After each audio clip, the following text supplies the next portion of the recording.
Welcome back. As Greece tries to cut spending while boosting revenues, the European Union's statistical office, Eurostat, says that the country's budget deficit and debt will be revised upward. But the Prime Minister of Greece today told the Greek Parliament that despite the change, the nation will meet its target of its austerity plan. Joining me here at the NASDAQ in a First on CNBC interview right now is the Finance Minister of Greece, George Papakonstaminu. Good to have you on the program. Good to be here. Thank you so much for joining us, Mr. Minister. We're here speaking to you right ahead of your meetings at the International Monetary Fund in Washington. Can you give us a status check? Well, it's been a hard few months, but we're hanging in there and we're producing results. The deficit is down. We're going to hit the 8% target at the end of the year. We've submitted pre-budget for next year with a 7% target. In fact, those revisions that you were mentioning refer to the past, 2006 to 2009. We think they'll have very little impact on 2010. We're confident that we're getting there. How will the interest rate scenario be for you? I mean, many people worrying about that the rates will have to go much higher, correct? Well, we have higher interest rate costs at the moment because the spreads are higher on Greek government bonds. There's no question about that. In fact, we have about 1 percentage point of GDP higher next year than this year. And we're hoping that we won't see any increase in interest rates for the foreseeable future. But for us, the main point is not just the fiscal consolidation. For us, perhaps the even biggest challenge is doing the reforms. We finished a very big pension reform, a huge overhaul of the pension system, tax reform, labor market reform. We're opening up product market, opening up closed professions. These are the kind of moves that will make the Greek economy viable in the medium term. These are really important long-term structural changes to the economy. So what's most important in terms of changing the economy over the long term to truly get your arms around the debt, not just over the near-term commitments, but long-term?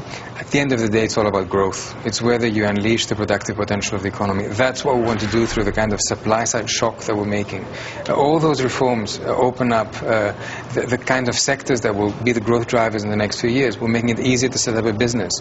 We're making it easier for large investments to come into the country with a fast-track process so as to bypass bureaucratic administrative hurdles. And they are what are going to be driving investment and job creation in the years to come.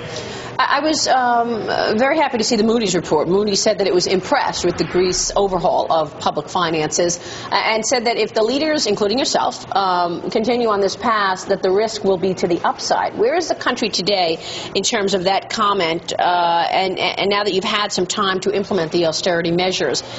Tell me what you're expecting for the next year. Well, I think if you look 3 months ago, very few people would have thought that we would be where we are now. We're beginning to, if not convince the skeptics, at least change their attitude.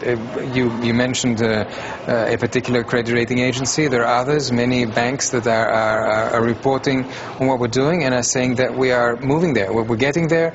The program's on track. The reforms are on track. So if I want to look 3 months further, I would say that we're close to a point where the negative story on Greece of the last year will turn to a positive story. A story of a country that takes hold of its destiny and will make some painful changes, but with serious medium and long-term positive consequence for its citizens. And in fact, you're seeing investors, large investors around the world, publicly talk about Greece. We actually had Sheikh Hamad on recently from Qatar, who said he's investing in Greece. And I want to ask you about that because you've got a number of articles highlighting these sovereign investors coming out and saying that they are looking to invest in Greece, particularly China, Libya, the Qatar Investment Authority, Sheikh Hamad. What are the big opportunities there? You've got investors watching right now. What's the sell? We've got two types of interest. We've had some very big players such as the Norwegian sovereign fund saying they will invest in Greek government bonds. We had the Chinese Prime Minister a few days ago in Athens announcing that China will not only withhold to its Greek sovereign holdings but expand them in the next in the period to come.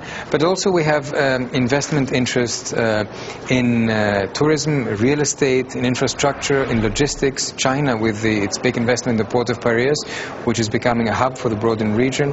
Qatar with its interest in the area, in a big real estate, the old airport in Athens. Other interests in Abu Dhabi, for example, in an LPG plant, in green energy. There's a lot of investors that are out there are looking at us with a lot of interest. Some projects are already in process and some will be forthcoming. So are those the sectors that you would look toward growth in terms of leading the economy toward growth? Well, remember, Greece has had a very strong strong growth record in the early part of this decade. We were the fastest growing European country at some point. We now need to reinvent ourselves, build on our traditional strengths, tourism, shipping, and create new comparative advantages around high-tech, green energy, linking our cultural heritage with agricultural products and tourism.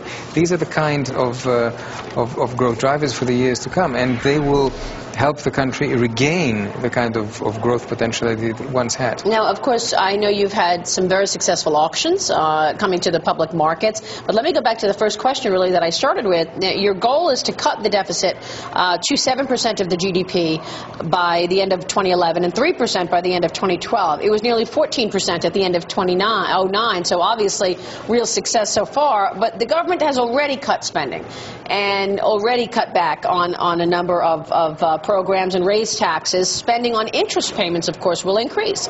So how do you get around this vicious debt circle and reassure bond investors who, like those sovereigns, are looking for opportunities? That's a good question, because we did some very difficult things in 2009. For example, we slashed public sector wages by 15% and pensions by 10%. So you can't keep doing this every year, obviously. Exactly. But what we've done also is change the tax system so as to tackle tax evasion, which is a big drain. And without increasing the tax rates, once you tackle tax evasion, you can increase your revenues. And we've put in place a system for our budget, which makes us control expenditure over the years to come. And there's a lot to be done there. There's public enterprises with huge losses that need to be restructured, and we're doing so. There's privatizations that will bring in revenue and also keep expenditure down. So without any big further cuts such as the ones that were done this year, and with growth resuming, we'll be able to have a viable medium-term fiscal situation and a growing economy again. How tough was it to go underground and get those tax evaders and ensure that there's a new mentality? I mean, it's got to be tough to turn around something that has been sort of underground for a long time. Yes, it has been tough. We made it very clear that we would not stop in front of any kind of political problems in that sense. We went after high-profile cases. We went after big yacht owners that used to have their yachts on offshore companies, doctors that would hide their incomes, other free professionals that would not be declaring. We introduced a system of a carrot and stick system with receipts, because people would not cut receipts, and that way there was a movement of citizens going and asking people to give them receipts. And all this changes the culture. It changes the way people operate, and it makes tax compliance much more a part of everyday life, as it should be. Yeah, this is very important. And in fact, you know, people feel like, okay, I may be getting away with something, tax evasion, but at the end of the day, look what it's doing to the overall country. So there has been some, you know, unrest, certainly civil unrest, in accepting some of these new policies. I know that. Civil servants mounting strikes in response to the austerity measures. Some people obviously very unhappy. How do government officials like yourself sell these people on the idea that, look, this is going to be best for everybody? Well, that's, again, that's the big challenge. I mean, we're trying to convince society that we're making a deal with them, which is there are some tough times ahead, but everybody will come out stronger. The economy will come out stronger. There will be more jobs, more investment, and we're doing everything we can to make sure this pain is administered in as equitable a way as possible. And that kind of agreement is hard to be able to convince over time. For the moment, we seem to be doing it. There are protests, there's been demonstrations, there's been strikes, less than in some other European countries. In essence, if you look at the kind of measures we've put together and their difficulty, the process have been less than what one would have expected. And sometimes, I often said, you know, a burning trash can on the central square of Athens makes great TV footage, but it doesn't always reflect what's going on in the country. Good for you. That's a great analogy. Well, let me ask you this. The other Euro countries, how have they been responding in terms of supporting Greece? Are you happy with what you've seen from the counterparts in the Eurozone? Well, the Eurozone members had some difficult in the beginning to support us because they were not convinced that we would be doing what we should be doing. Once they got convinced, and once we signed up to this 3-year program with the 110 billion from their side and the strict conditionality on our side and the reviews every 3 months whether we're sticking to the targets, they've been very supportive. All the Eurozone members have been supportive. The European Central Bank has been very supportive in even going the market operations with Greek government debt, the European Commission and the IMF. So we're on this together, and as long as we keep doing the right thing, they will continue to be with us. What will be your message at the IMF meetings over the next couple of days in Washington this weekend?